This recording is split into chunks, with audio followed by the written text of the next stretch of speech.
I had virtually no heated discussion skills through my youth. Until about 24 hours into our marriage. Yeah. I wanted to say, come on, fight, like, come on, let's sort this out and you move forward. Hello and welcome back to Honey, We Need a Chat. We are a podcast all about communication and relationships, and we believe that when communication dies, bad things happen. So we love to bring conversations to you that are uplifting to your relationship, and this week is no different.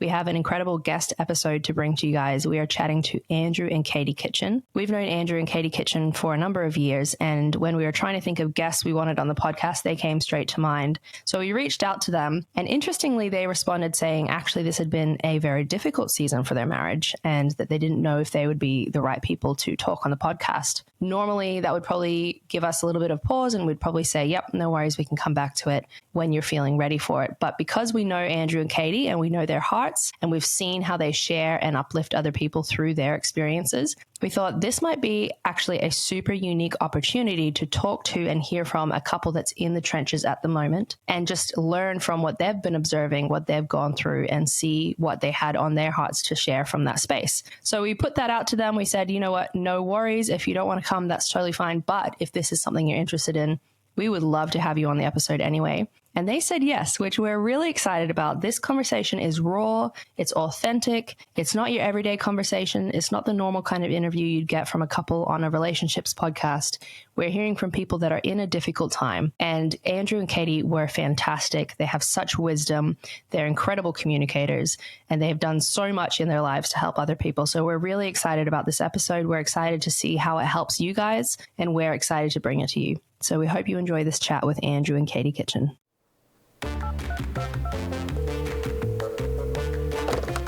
Honey, we need to chat.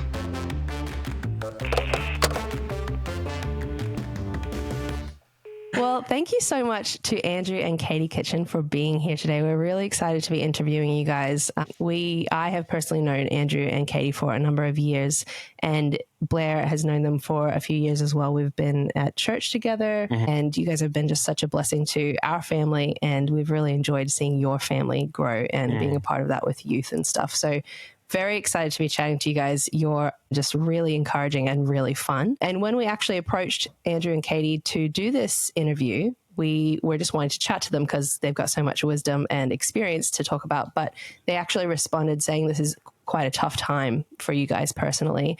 And so we thought, oh, that's fine. But if we also put the offer out there, if you're happy to chat from a difficult stage and share some of that wisdom that you're experiencing right now, we're also open to that, just to let you know. But no worries. And you guys came back and said that you were willing to share from that space, which is really huge because it's not everybody would be. In fact, most people probably wouldn't be. And so we just really want to honor, you guys are so fun. You got so much experience and you've done so much for people, but also this is a different tone to a conversation as well than just those things. So this is an amazing couple, and we're going to get them to introduce themselves because they've both done some really cool things. But we also just wanted to leave some space for this conversation is a raw one. And we're really, really honored that you're willing to be here and have that conversation with us today. So thank you for being here. And I would like to just ask you guys, even though we've already spoken about this, but so everybody can hear a little bit about it. What is it that you're doing at the moment in your working and serving space? Andrew? Yeah. Okay, so I guess if you start with the meta narrative of my life is beauty from brokenness. And if you drill that down on a number of levels, I write songs with people who live with disability and various challenges and illnesses and all sorts of things. So I help them tell their own stories and validate them in that space. I write my own songs, and typically those songs, when I'm in charge and I'm writing for my own enjoyment, it's about people who have overcome enormous obstacles and seen a new season come about in their life. So I basically write resurrection songs in story. Beauty from brokenness also looks like fixing things around the house, looking at things on hard rubbish piles and giving things new life, fixing, repairing, painting, sanding, all sorts of practical things, because I've realized I'm quite tactile And whilst the work I do is very rewarding and I feel like I'm genuinely making a contribution into people's lives, I see no tactile change. Yeah. I just see people going, that was great. Thank you very much. I can't believe I've written a song with you and I can't wait to play this to my family. And I'm like, awesome. Yeah. And then they leave and I kind of feel, well, they've gone. And so I need a combination of, building new things for my chicken coop or doing a big excavation so that we've got new options and, I don't know, like home renovations and things. So my work is music in varying capacities, but my vocation, I guess, is resurrection of all sorts of different things. I've been really encouraged by some of the reflections I've seen, even just on your Facebook posts that you've shared over the years as well, Andrew. Your writing has been a huge blessing to so many people. I actually was introduced to you through the band Ed Skeptic back in the day. My friends were obsessed with you. But over the years and all the work that you've done, your writing, even in your Facebook reflections that you've shared sometimes, has been really deep and very relatable. So I can see how that's just transformational work. But I love that practical outworking of it as well, seeing actual physical, tactile work come together. I can understand why that would be an important part of it as well for you. So that's cool. Thanks for sharing. What about you, Kayte? So I am a nature therapist in my private practice, which is a term I kind of made up because there was nothing out there that was what I wanted to do. And that is to remind people of the healing and helpful and teachable qualities of nature. So for kids, that looks like horticultural activities and different things, as well as mindfulness and sensory activities. And for adults, it looks a little bit more reflective, and it's just a beautiful space to hold for people. And I don't have to do much talking, which I love. Just nature and creation does that for me. And I combine that with working 3 days a week with children at a big hospital in Melbourne in that garden therapy space as well. So it's an honour and a privilege to be able to help people along their journey just by doing something that for some people is really common sense. Well, I get outside, I go for a walk, or I touch the ground, I dig something, I look at the trees. But for a lot of people, we've just slowly become disconnected from nature. And it happens really gradually. So most people kind of don't realise that it's happened. But just reminding people that they have that free source of therapy available to them anywhere, anytime, and they don't need me. So I'm not a good salesperson for my own business, I should say. I kind of encourage people to a place where they don't need me anymore. But it's really just a reminder in terms of that holding that space. So that's what I get to do, which is lovely. That's so cool. And then I have my garden at home as well, that I tend to do the physical stuff and see things grow and change and seasons and all those beautiful lessons that the garden can offer. Wow, I love how just innately therapeutic nature is. And you're so right. I feel very disconnected from nature because I'm not much of an outdoor person. But when I am out there, it's crazy how grounding it is and just slowing down and everything. So I can imagine how impactful that would be. And I have some friends that have experienced your nature therapy and they love it. So you're doing good work. Thank you. That's lovely. Thanks for sharing with us, guys. We're really excited to be chatting with you, as we said before. And it's obvious through the work that you guys do and the hearts that you have, how focused on being authentic and also walking with people that you both are as a couple and as individuals. So it's an honor to hear your story in a place that's maybe a little bit uncomfortable. But, our podcast is all about communication and in relationships and the idea of building and reinforcing that as people step into their relationships and how important that can be. When you're navigating a difficult time, as you're navigating at the moment, and the waves that people go through, and all of us would have experienced ups and downs relationally, communication probably is something that gets tested. I'm sure there's a few obstacles that probably come in that time. So how are you guys finding at this moment that communication, your culture around communication as a couple, has been challenged, or what obstacles are you finding that you're navigating at the moment? I guess to start with, I'd just like to acknowledge that, this is a really vulnerable space for us at the moment. We've come off a month of sickness for starters, amongst everything else that's happening. And so our hearts are really to encourage other people along the journey, because as you said, it's definitely not all roses and... No. What's the other thing? Just not all roses. What is it? Roses? Bed of roses? A bed of roses. Rainbows? Rainbows and lollipops and unicorns. But our heart is to really honour and encourage other people, but at the same time we have to honour our relationship. And so we come as vulnerable people, but we need to go gently today. So in terms of barriers to communication, well, I think probably for us, our last decade maybe has been learning and understanding more about ourselves and really digging into that a bit. And so I know for my barriers to communication, I have this little kind of habit that I get into where I kind of relate myself to Mary and Martha. Well, actually Martha, and I kind of go and I try and be that martyr, and I have my own little pity party and I put others' needs before my own, and then it all kind of spirals until it explodes. So that's my tendency, and so I've had to come up with a bit of a self-care plan that recognises that and tries to cut in and intentionally de-escalate before it explodes. And how am I going with that, Andrew? Depends on the day.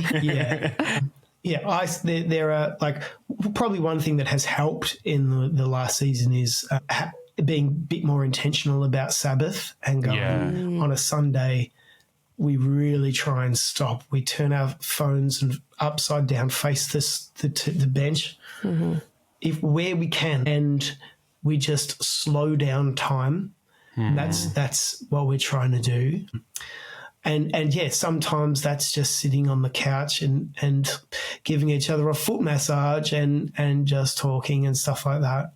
During the other 6 days, goodness me, half the time it feels like a tornado of activity and to-do lists and stuff. There isn't a lot of some evenings we can have a little touch of Sabbath and just sitting in communication. But the schedule that 3 boys keep, and we host a student as well. So that's 4 boys in a house, and then Katie's got her own things going on as well. So it can be difficult to protect that space. And with the nature of my work, I don't do 9 to 5 Monday to Friday. My shifts kind of a move around, and so there isn't, to some degree, we've got a rhythm and a flow to our working week and our time together, but to also some degree which we don't. It depends on what clients I have on in the week.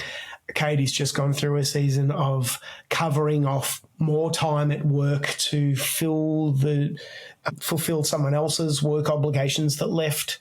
So, but now we're out of that season, and she'll go back to having 2 days a week of not going into the city. So that will be helpful, I think. So maybe it was a combination of a number of things that made this season particularly difficult.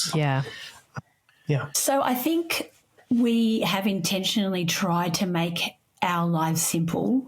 And I think that if we break it right down, we don't actually run around like chickens. We don't have to run around like chickens. However, I think that is part of our coping strategy. Both of us just try and do more to fill that sense of whatever else is happening. So if we're feeling less than in some other space, well, we will do more. Compensate. To compensate. And so for me, that will spiral, as I said before, and explode. But I think for you, Andrew, it's more like it will wind you down and you will become more weary.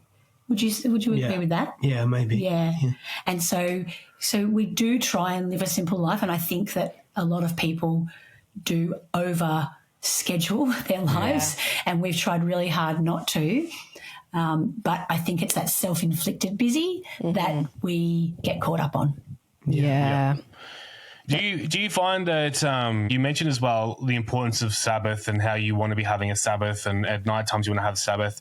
Do you find that it's something that's in your mind even amongst the busyness, or do you find that it's the thing to forget easily because you're so busy, the need for Sabbath, if that makes sense, or the priority of it in your relationship? I think the fact that we actually are intentional about a whole day means that you it's pretty hard to forget when it's a whole day. But if we were like, we're going to do Sabbath between 7 and 7:25 every night, like stuff would come up, you know, like that we would just forget. But the fact that we wake up on a Sunday and we go, today is a day of rest and a day of turning off our minds from the usual work and to-do list. Yeah. I think it's harder to ignore when you actually set aside a day, and it is tempting to do stuff, and it's not like we just sit there and twiddle our thumbs. You sometimes you do. And it looks like this. Yeah. It looks like eyes open for the first 5 minutes and then heads back. But like, I might find Sabbath rest in just working with my hands and just doing a small project. You know, I'm not going to like repave the whole backyard like on a Sabbath day and go, this was Sabbath rest. But I might just sweep up some leaves and put them in the compost and fill the chickens' grains and sit down with the dog for a bit and just mow our tiny little lawn. Do a little bit more sweeping, maybe a little bit of leaf blowing, and feel like I'm observing the rhythms of rest and restoration in my body. Awesome. And also just keeping an energy going, you know. Yeah. And that in its and of itself can still the mind. Yeah. The enjoyment of simple, non-demanding tasks. I work with people who are quite high needs and demanding, and I need to almost, I would use the word intercede between them and their creativity to work out what story I can draw out. And at the end of the session, sometimes I fall into this position of my hands just falling like down, and I'm just like, okay, that was full on. So sometimes I'm left feeling quite rattled. And so, a Sabbath rest day is a very beautiful, non-demanding space to refill. Yeah. And that's important too, is what you were sharing before about how you rest. You know, that's been something that I've genuinely really struggled with, is like knowing how to rest. Like, you know, it's that balance of, should I just be sitting down and twiddling my thumbs, or should I be going over there and doing that? Like, it's really hard. And I know for myself, when I don't get rest, again, like I get more rattled. I don't get to, I can't process things as much. I'm not as rejuvenated or whatever else as well. So understanding yourself and how you rest, I can see is really important. One little thing that may help in that space is preparing to rest. Yeah. So Jewish people would prepare all of the food that they're going to eat on the Saturday. Yeah. That's awesome. And clean up and tidy up, and, you know, so it wasn't like they woke up to a huge pile of dishes. Which we woke up to this morning. But today's not the Sabbath, so we wash the dishes.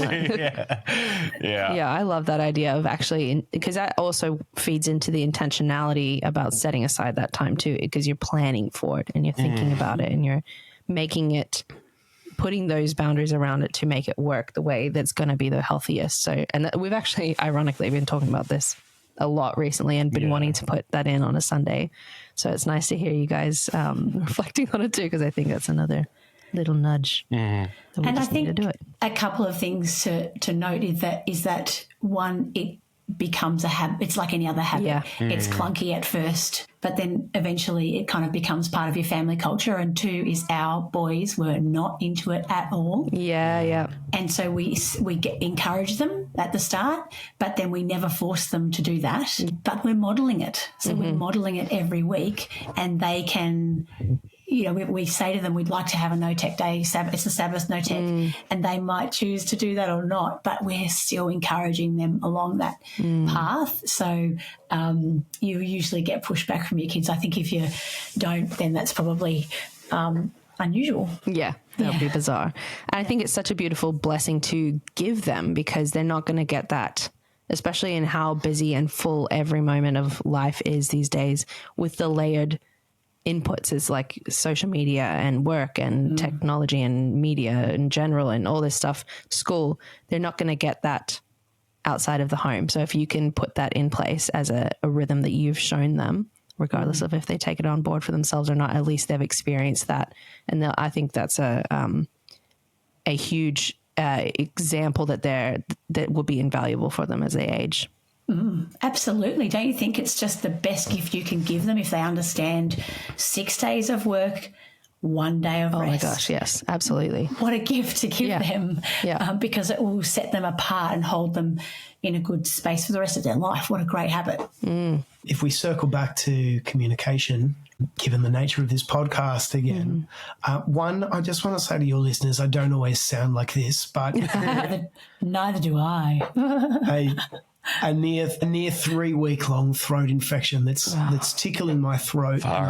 Neither of us has slept through the night for 2 to 3 weeks. Anyway, all these things can affect the way you feel about everything. But anyway, communication. Yeah. I am a overthinker, classic overthinker, cyclonic kind of level, and not spiral, everything's bad. Not at all, but just thinking, right?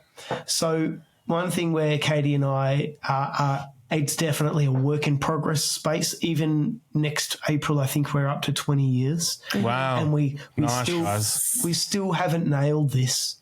When I think we will. Sorry. When to talk about things, right? Yeah. So, like, if significant things need to be discussed, if we do that, anything after like 8:30 or 9, like, I won't sleep until 2 a.m. Yeah. I'll be lying there going, man, like I will tell myself sometimes, not all the time, but sometimes I'll tell myself some pretty awful stories about how I'm going as a father and as a husband. Oh, yeah. And just so we need to be, and then of course you wake up feeling dreadful the next morning, and then how you're feeling dreadful physically speaks back into what you're thinking about yourself, and then, so then you start to go down. That's when you start to go down the spiral. Yeah. But probably one good and valuable lesson, and something that you still use from time to time, is called the practice of active listening, right? So I will talk to Katie about something that I'm thinking and feeling. Then instead of her responding to what I've just said, she will repeat back to me in her own words what she has heard, right? So she'll say, so what I'm hearing is blah, blah, blah, blah, blah. Is that accurate? And I will either say yes or no. Because so many people, and as soon as you start to do this yourself, you start to see it in others, is that when you're talking, they get this glazed look over their eyes, and it's like, I'm not listening to you, I'm thinking about my rebuttal. And particularly so when there's a heightened emotional experience behind it. So in the workplace, if you know, I mean, I'm not sure, you guys are your workplace, aren't you? So right. But in a workplace where you've got 50 people and you're butting up against someone, if a difficult conversation or a heavy conversation needs to occur, it really is invaluable. And so you're not just rebutting, you're going, what I've heard is this, is that right? Is that what you're wanting to say to me?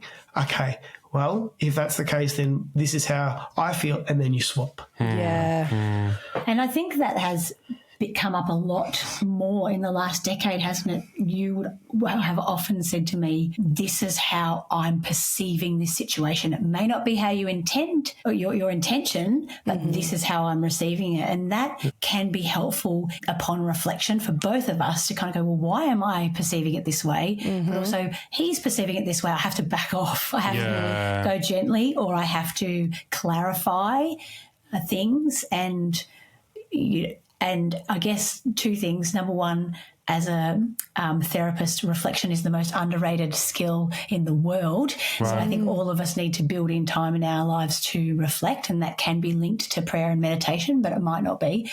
But number two, the skill of active listening is really good with kids too, because if we often as parents, we just want to say, it'll be all right, you'll be all right, get up or whatever, but we just stopping and listening and hearing what they're saying and then empathizing with them is so powerful. Not trying to fix that problem because usually we think it's a small problem anyway. Just fix it. So that active listening with kids is often even more challenging than with adults. Absolutely. Wow, that's so valuable. Yeah, we had I don't know if you noticed when you were sharing then, we sort of, I mean, I had a bit of a response when you were saying about how you sit in bed till 2 a.m. and like, you know, this was our conversation yesterday. We were driving back. We were away for the weekend. It was a good weekend and I'm tired. Like we're tired. You know, holidays, when you're a parent, holidays are fun, but they are so tiring. I am so exhausted. Anyway, on the way back, it was like I was having one of those moments of And I recognize it's very fear driven.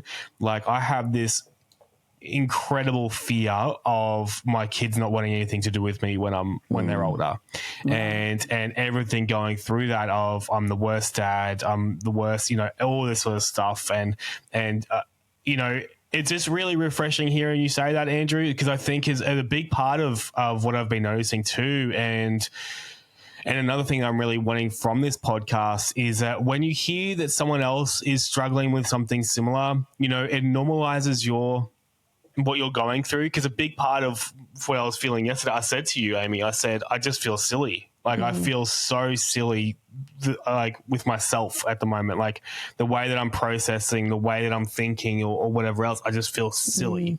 Like I shouldn't be doing it. So it just validates the struggle, not the thoughts. You know, you don't want to validate those thoughts because as we work through it, it's like, well, why would that even be? Why do you feel that?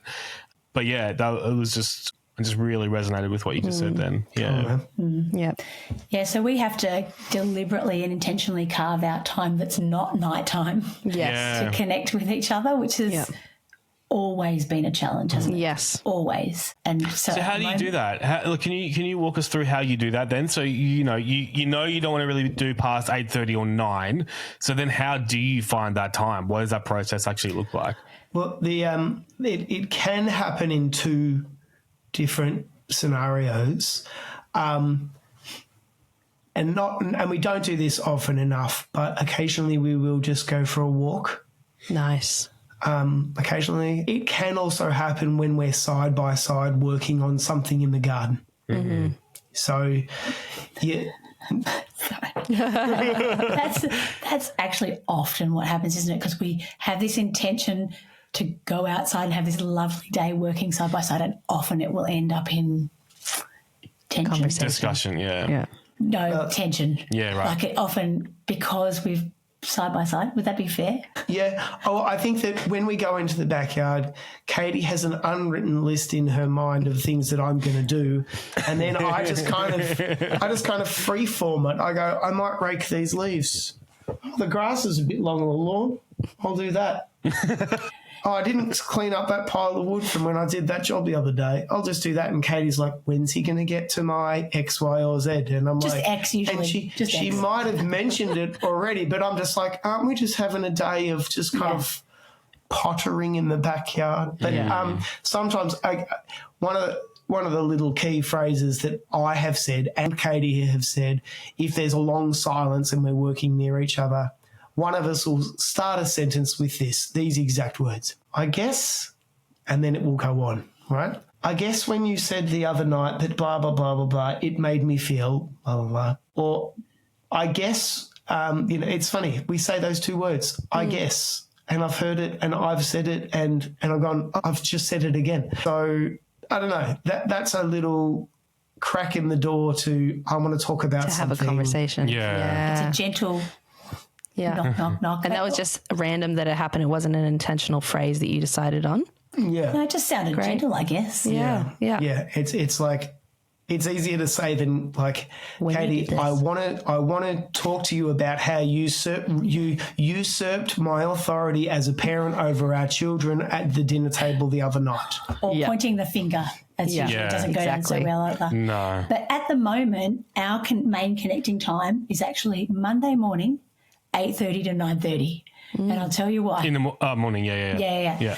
Because our kids head off to school at 8:30. They ride their bikes to school.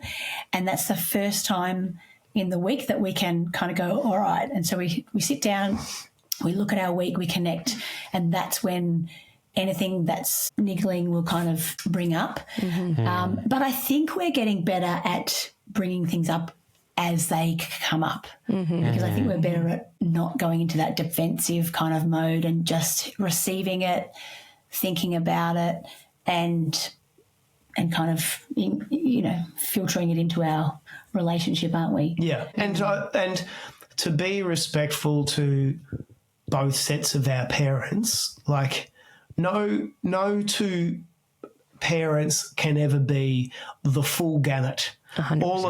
All of us nail it in certain columns, and we're all a work in progress in other columns. So when I grew up, I never saw my mother or father have a heated discussion, not once. Right? That was taken offline. So maybe they had that conversation when they went for a walk around the suburbs, or maybe they took it to their bedroom and did it in hushed tones. But I had virtually no heated discussion skills through my youth. Until about 24 hours into our marriage.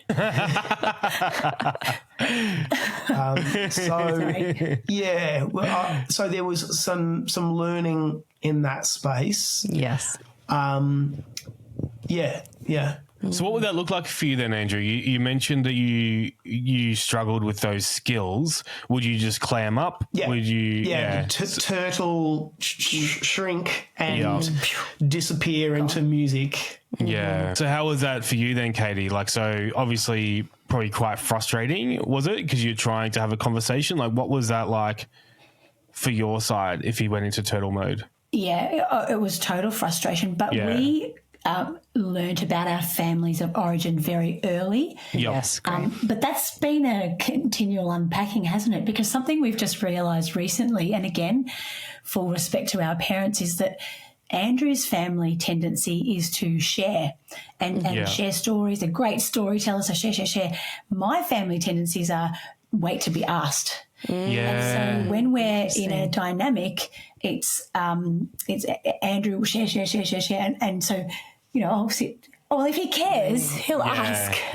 Or if anyone in a social dynamic care, they'll ask. And I don't know if that's a British kind of thing back a few generations. I'm not sure from my family. But it was really evident at one of our recent birthday parties, wasn't it? And it was just an interesting thing to observe. And so, and I don't know if it's that way you can control the narrative a bit and control what's being talked about, or I don't know. It's just it's really interesting to observe about ourselves. But yes, when Andrew would turtle, I would find that frustrating, and I don't think I ever really chased after you, but I wanted to.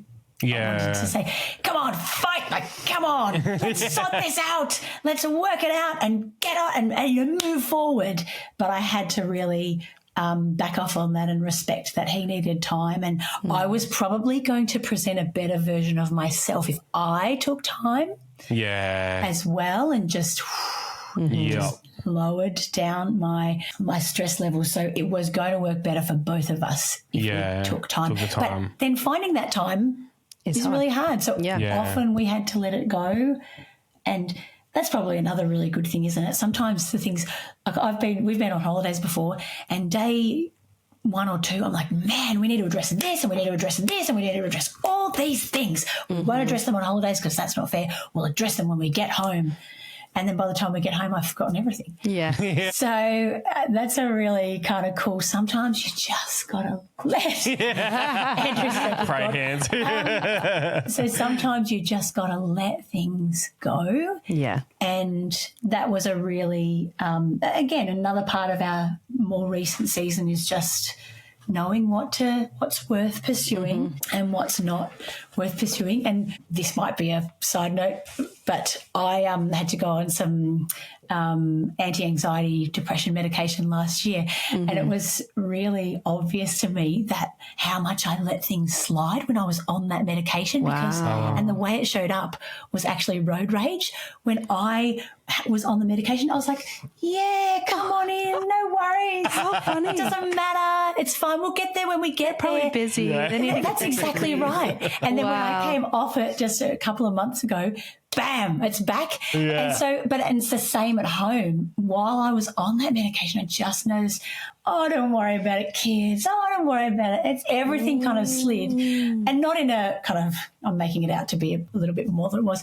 It's just a weird thing about your chemistry in your brain is just that ability to let those things slide. Yeah. I've come off it and I have more pointy edges, don't I? And so just trying to carry that across to just let a lot of things slide when they bring about a much different physical response in me. Normally, I don't know, do you get that physiological kind of like real rise in your adrenaline and everything when you get angry? Because it's obvious that I do, because I have thrown things on occasions in the past. Right. Do you not get that? Because that might be a difference between us. I honestly don't know. Why don't I know that at 47 years old? We'll do a test later on. Yeah. I'll push his button. I feel like if you did, you would know. I get that quite a lot, and that's something that I'm very aware of after, like when I've come down, like after I've got really angry or something like that. That's the thing that I notice is just sort of that adrenaline and how I feel less control in that circumstance with my reactions, with my words, with whatever else it is. So I feel like you would know if you struggle with that, just from my own experience. I can't speak on your behalf, sorry, Andrew, but like I'm just saying from my own experience, like I'm very aware of that feeling that I have during those moments, which was quite intense and not fun. Yeah. I think you have, but it's been very rare and it's been very extreme situations. Like, for example, was it a chocolate milkshake in the TV room? Oh, I threw a mug of ice cream. Oh, ice cream. But that was an exception. That was not normal. It was extreme stress. I am fiercely protective of creativity. Yeah. And the belief that it is the elixir that will heal a lot of brokenness in this world. Yeah. There is some pretty major deception, I think, happening through the lens of our screens, and that you're doing something by sitting on your phone. Checking in with what your friends are doing, who are also just checking in with what you're doing. And I'm like, I am very grateful that screens just didn't have that appeal to me when I was young, because I sunk my life into literally thousands of hours of guitar playing. And through that, I've changed people's lives. To be fair, technology wasn't as addictive when you were young. But guitar was. Right. So and they're now at the age that I was when I was just like, music was everything. I just immersed myself and I just loved it, and it forged and just created out my whole career and my whole. It's a huge part of my beauty from brokenness theme. I fear that those years, those precious years, those 10,000 hours to become an expert in anything are being drained away on pointless time in front of screens. And we had a situation where we found that a significant amount of gaming and social media was happening at school with our boys. And I was like, so you do that at school and then you come and do it at home as well. Like, and there was a lot of pushback, and, you know, everyone else's parents don't care about how much time their kids are on screens. And I'm like, I can't help but feel that that's not the truth. You know, you're old-fashioned. That's not what school's like these days. We do a lot of schooling on YouTube, and okay. Anyway, it got really bad because I see so much creative and musical potential in all three boys. And to some degree, they're starting to turn, I think, away from the temptation of screens all the time and actually the doing. The doing, you know. And I got to a point where we had a bit of a row over how much screens were happening, and I just threw a mug of ice cream on the floor in front of me, not at anyone. I threw it on the floor and was just like, I can't do this anymore. Like, I can't try and protect your creativity when everything you want to do is to throw it in the bin. Because this world doesn't need more kids posting on Instagram. It needs more kids passionately pursuing and finding what's in them, what makes them unique. And for that person to come out, to blossom, and to offer this world some healing, right? And you might become a street artist, you might become a photographer, you might become a great musician, but just express and all those thousands of hours are currently being just, you know, scrolled. I want to, if I was a better drawer, I've had this drawing in my mind of, like, you know, kids just holding boxes, walking towards this big pit, and like the boxes say like passion for art, a love for cooking, the outdoors, and just walking up these boxes and then just throwing it all in this pit that just says technology, and then they go back and they find more boxes in theirs and throw them all in. And it's just like, boys, I like, don't just watch your youth go by on screens. I work with a young lady who said to me, she's really into gaming, and she said, I looked in the stats of this game that I've been playing on my phone. She goes, I've done 1,200 hours. Wow. And your viewers or listeners or whatever can't see this room, but this is the place where I help a lot of people with music and melody and lyrics, and it's beautiful. There's wood paneling, there's pictures that's beautifully painted by Kayte. It's designed. There's old timber, there's rustic bolts holding up my microphones. Everything is beautifully designed, and it took me 600 hours to build. And I'm like, can I ask you, with great care and the best of intentions, what do you have to show for the 1,200 hours you spend on that game that you have of your life that you've invested? Show me, put it in my hands. 0. Now, this is my little bugbear, and I'll now step off my soapbox. I've got no idea what question was asked or anything like that. It was like, do you like Mars bars or Snickers better? That was the question was. Well, Mars. Right. I think it's not just about kids. No, it's not at all. Totally about adults and grandparents. And there's a whole lot of offerings to the world that are just evaporating. And our world is worse for it. Our world is, what's the opposite of less rich? colourful. Less colourful. Less helpful, because it's the creative pursuits that help us to reflect on the world and on our lives in ways that writing and talking can't. And so our world and our own ability to reflect and learn and grow is affected by the number of creative people who are willing to put their offerings forward. And on that note, it is super scary putting your offering forward in this world where you can be totally Destroyed online. Yeah. So it's a massive case, massive vulnerability step to do so. The world wants generations and generations of consumers.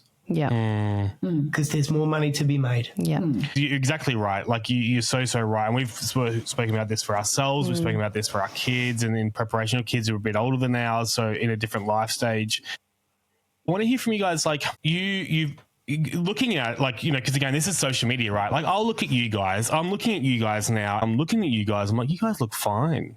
Right? Like, because this is social media, right? This is like, oh, we're seeing something here, and you guys will be like, your circumstance way more than we do. But from my perspective, I'm like, you guys sound great. Like, that don't sound heated at all.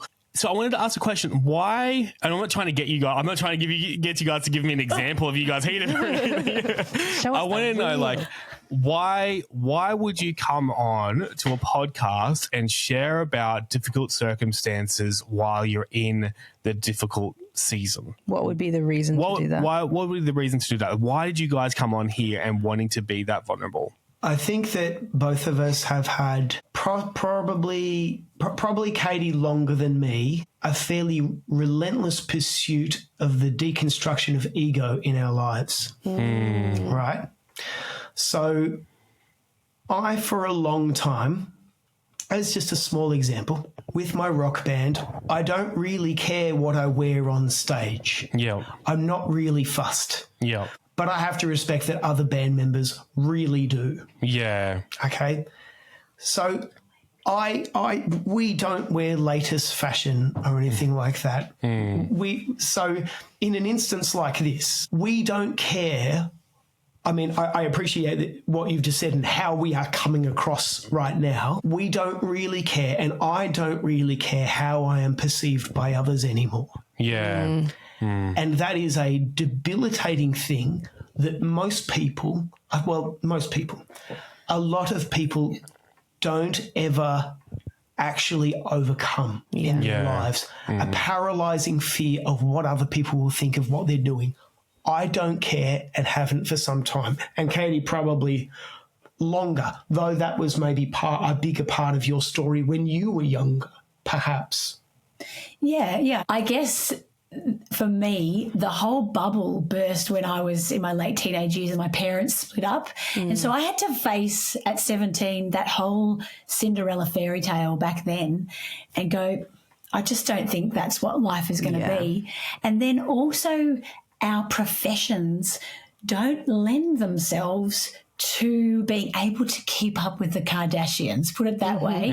As therapists, we and also the line of work we've chosen, we've been in and out of work over our whole marriage, and so we've never been able to, as I said, keep up. And so we have had to shift our values in terms of sticking to what's important to us as opposed to what our culture says is important. That kind of, would you say in some ways, was forced upon us and continues to be forced upon us through our work and through the value, the monetary value that is placed upon our work. So that's definitely part of it.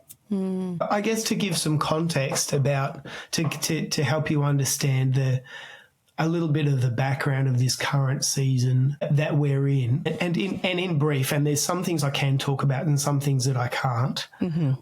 It hasn't been, some of your listeners might be like, oh, this is the bit where he said I had an affair, and this isn't. We haven't got the energy for an affair. Oh, sorry. Half the time I feel like enough of a disappointment to Kayte to take on another person to disappoint as well. About probably a couple of months ago now, my boss called me and said we need to have a chat, and I went, okay. And she visited my studio. She came into this space and she said, you are changing lives. We are seeing amazing sort of feedback from these people, just beautiful songs come out, people just being so proud of their voice for the first time in their life, having been told for years, you can't sing, you're not musical, you've got no talent. And I go, well, let's see about that. And we write a song. And to have clients, one of them is on video even saying, "You saved my life each fortnight." That's amazing. There's been changes in the NDIS which we were made aware of, which meant that as of the start of July this year, my wage was cut by 60%. Oh my gosh.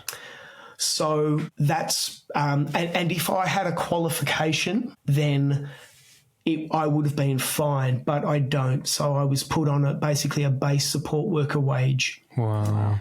As an unskilled support worker. And my education was quite traumatic from school. I changed schools 5 times, and there was significant bullying throughout that experience. In very brief, I rebuked a teacher in class who was teaching some of the most amazingly misogynistic teaching around sex education and men's entitlement and that kind of thing. And I stood up and walked to the front of the class and said, all of this is wrong.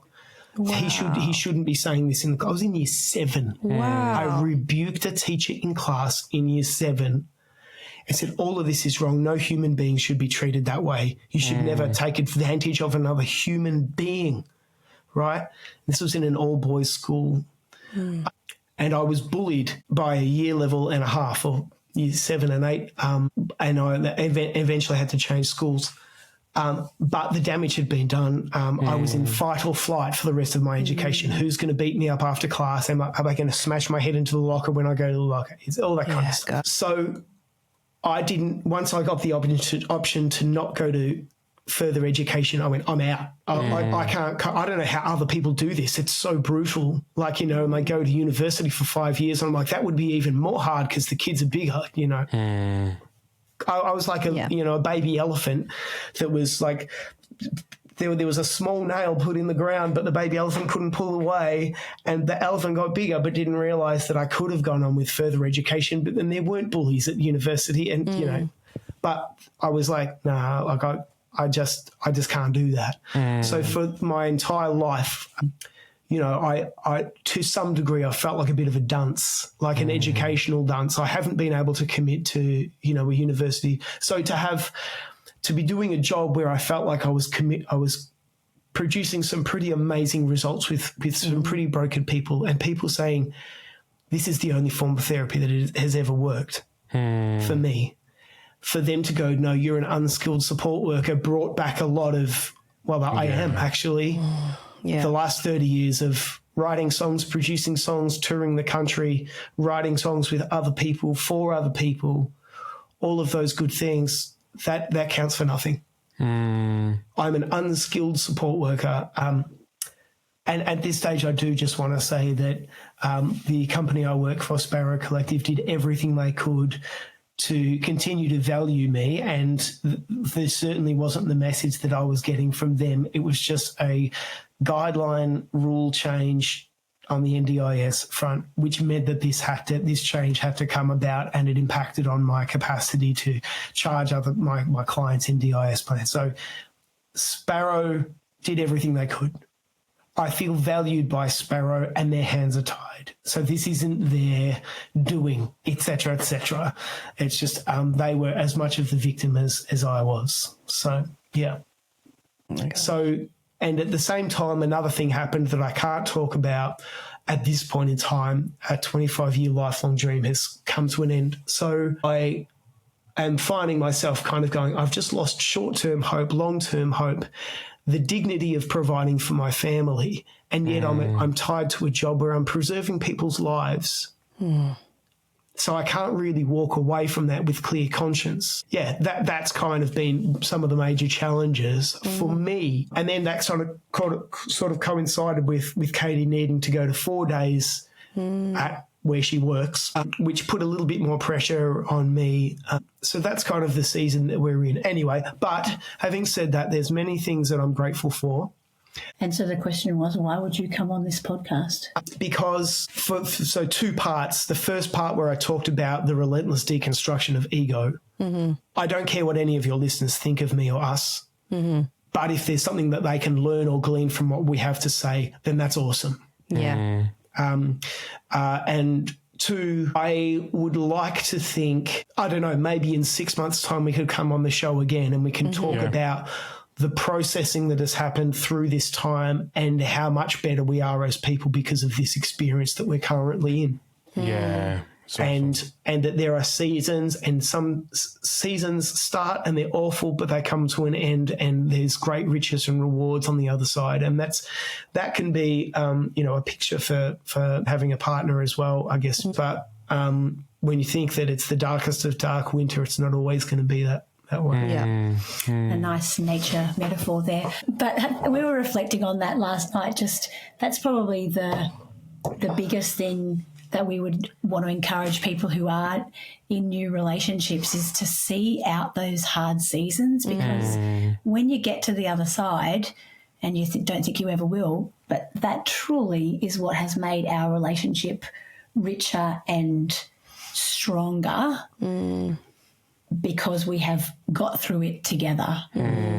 And in the midst of it, we haven't thought that. But once you're through it and you look back, you go, that was an awful season, but we did it, side by side, arm in arm, however you like to think of it.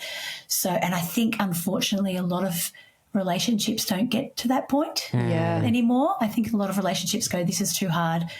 I don't know if it's a choice or what it is, but I think a lot of relationships are missing out on that opportunity to look back and go, yes, okay, we got through that one. So when the next season, because that will be another difficult season, when the next difficult season comes up, we've done it before, we know we can do it again. Yeah. And probably that idea of life just getting better and better and better, I think we've had to accept that that's not always the case. It doesn't get better and better from season to season. It ebbs and flows. It goes around in circles, and that's kind of life. Yeah. Yeah, and it's life regardless of if you have a partner or not. And I think some people, or if you're with that partner or not, we have those things as individuals. I think some people's approach to relationship can be, we're in a bad time right now. It must be this relationship. So if this isn't working, we can't see through it. So we're gonna say, I think it's broken. I don't think it's working. I don't think it's right. And then finish it. And then I think what happens is we have these things anyways, these ebbs and flows and waves that people experience. You have them. That's what life is. But when you can have that beauty of growing together and all of the little journeys that you guys have mentioned today, working through those things and the kind of puzzle pieces of learning yourself and your partner and your marriage together, you get stronger in those waves, and those waves, it's more of a team related thing. And I think there's such a beauty in just putting that work in and putting those, that intentional effort into understanding what's happening with both of you. Yeah. It's you guys have touched on multiple things that actually make this really clear. It's not an equation, because nothing's an equation in a relationship, but this, like you talked about how, we discovered that talking late at night about important things just doesn't work. And this is why it doesn't work. And I think a lot of people think, oh, he's not hearing me. She's not hearing me. They're not hearing me. I'm trying to have this conversation. It's not working. And there's not much intentional time spent on why might they not be hearing me? And then even the active listening that you've spoken about too, like so many miscommunications happen in relationships, so many miscommunications, regardless of the relationship, we miscommunicate, we misunderstand all the time. And so that active listening and intentionality helps to weave through some of that. Doesn't mean it always happens, but it's an intentional habit to build. And that helps you then facing these waves. It helps you understand each other more. It's like that intentional exploring. And we love that. That's something that we love doing together. Sometimes easier said than done. But learning more about how we work, always easier said than done. Learning more about how we work as individuals has always helped us to face the difficult times together, which is invaluable. I think as your kids get older, in some sense, our marriage is number one, kids are number two, but you include them in that process of communicating and learning about communicating, and you become this larger team in a sense. Like, how can we as a family negotiate this and and communicate better. And so you kind of bring them into those learnings and understandings and sitting on the couch and chewing the fat and all that sort of stuff. I think that's a really lovely part of kids getting older as well. Wow. Well, there's so many things that I would want to talk to you guys about. I know, I've got like a number of questions. I'm like, I can just keep going and keep going, but we need to wrap it up, unfortunately. But hopefully we can touch base again in the near future and chat with you guys a bit more. But thank you so much for taking the time to be vulnerable and honest and share from your hearts. We really appreciate it. And I believe that this is going to be really impactful for the people listening as well. Thanks so much, guys. Thanks, guys. Lovely to hold space with you guys and keep doing what you're doing, because you're creating a platform for people to reflect and to ask questions and to feel normal about what they're going through. And I think, not feeling alone is just such a powerful thing. So powerful. Yeah, absolutely. Yeah. Awesome. Thanks, guys.